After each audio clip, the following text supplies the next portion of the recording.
Assalamualaikum warahmatullahi wabarakatuh. Seluruh bangsa dan senair, jumpa lagi di channel Jagat Lukpitu. Semoga dalam keadaan sehat, tak kurang satu apa, rahmat barokah, salam Allah curahkan untuk kita semuanya.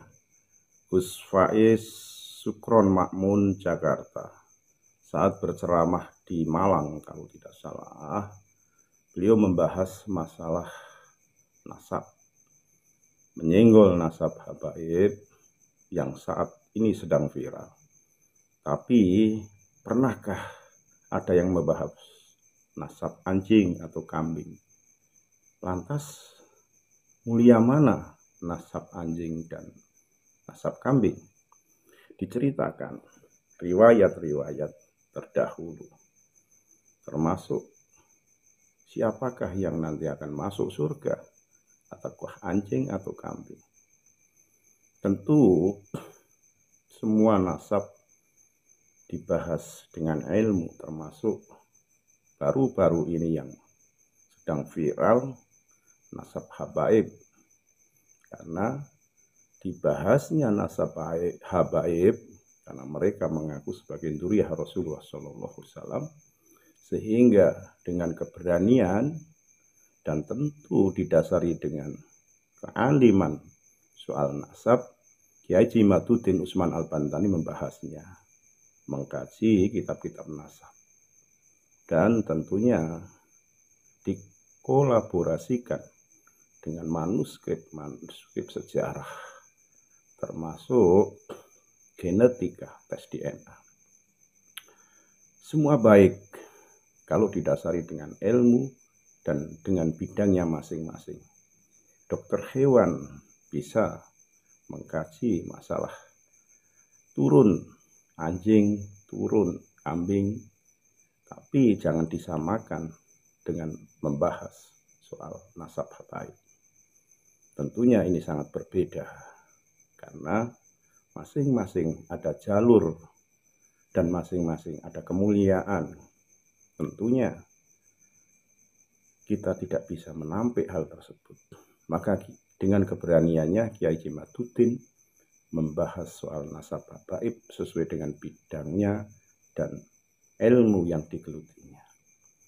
Kita simak video dari Gus Faiz Sukron Makmun terkait dengan pembahasan hal nasab, baik itu menyenggol nasab habaib, nasab anjing, dan nasab kambing. Segala khilaf mohon maaf yang kira-kira mati Nusantara. Assalamualaikum warahmatullahi wabarakatuh. Manusia itu dalam hidup dihormati itu karena apanya? Manusia itu kita hormati orang itu karena apanya? Kata Ibrahim bin Adham, yang pertama biasanya karena nasabnya. Ini kan lagi ribut nasab, ya? Nasab itu kan bukan cuma habaib, kiai juga nasab. Ya, orang itu dihormati biasanya karena nasabnya. Yang kedua karena ilmunya. Ilmunya hebat, dia dihormati. Yang ketiga biasanya karena tampangnya.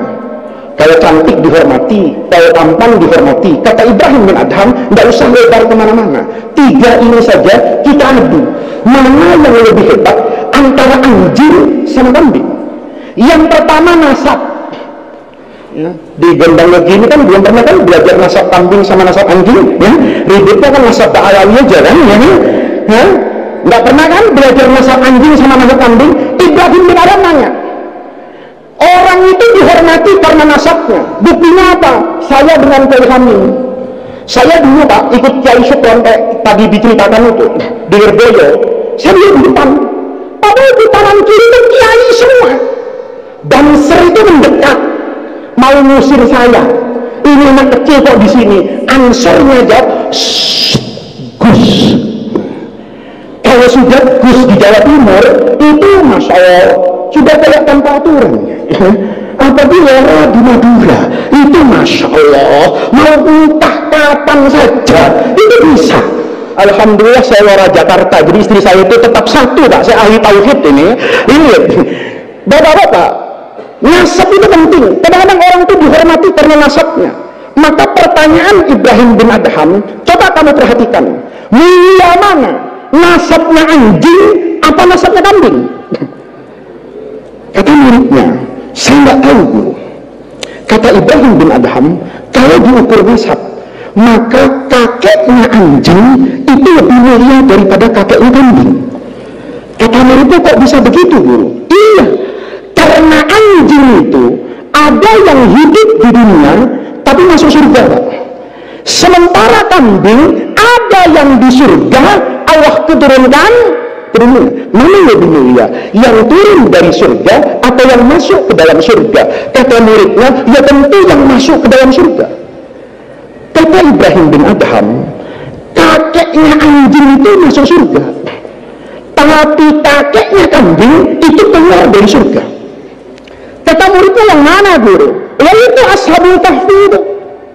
Ashabul Kahfi itu kalau baca di tafsir-tafsir klasik, itu kan fityatun amanu birabbihim, ada 7 orang pemuda beriman kepada Allah di saat agama paganisme Romawi menguasai Eropa pada masa itu. Maka 7 orang ini sepakat memegang agama tauhidnya warisan Nabi Isa alaihissalam.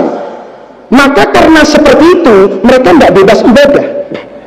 Kalau mau ibadah mereka ngumpet di dalam gua. Salah satunya pemimpinnya yang bernama Maximilian. Maximilian ini kalau sholat itu di dalam gua. Tiba-tiba ada seekor anjing. Itu bahasa kita pesantren namanya kitmir. Bahasa kerennya namanya Genesio. Genesio anjing. Melihat orang sholat, hatinya anjing itu ngomong, loh, kalau sholat yang begini yang benar, ini ibadah yang bagus.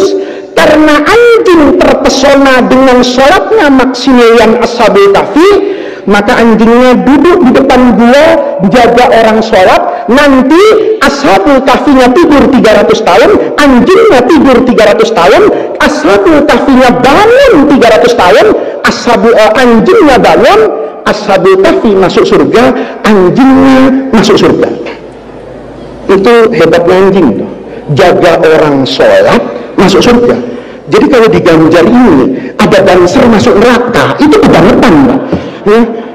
Anjing itu nggak pernah sholat subuh, nggak ngaji matan takrib, cuma ada orang sholat dijaga. Nanti orang sholatnya ke surga, anjingnya ini jangan sampai banser jaga katib suriahnya ke surga, bansernya dihisap dangdutan sama Allah subhanahu wa ta'ala. Repot ini, anjing nggak sholat, nggak wudhu, barokah jaga orang masuk itu banser.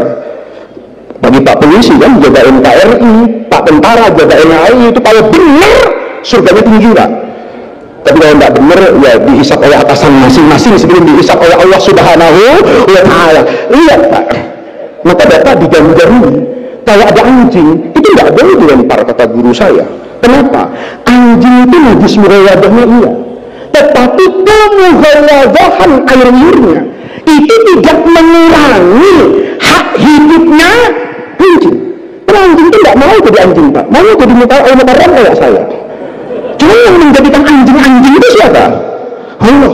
Maka ke anak-anakku, kalau ada anjing di Ganjar jangan dilempar batu. Kalau anak-anakku lempar batu anjing itu, nanti anjingnya itu teriak, santri Raudatul Ulum, jangan sembarangan melempar saya.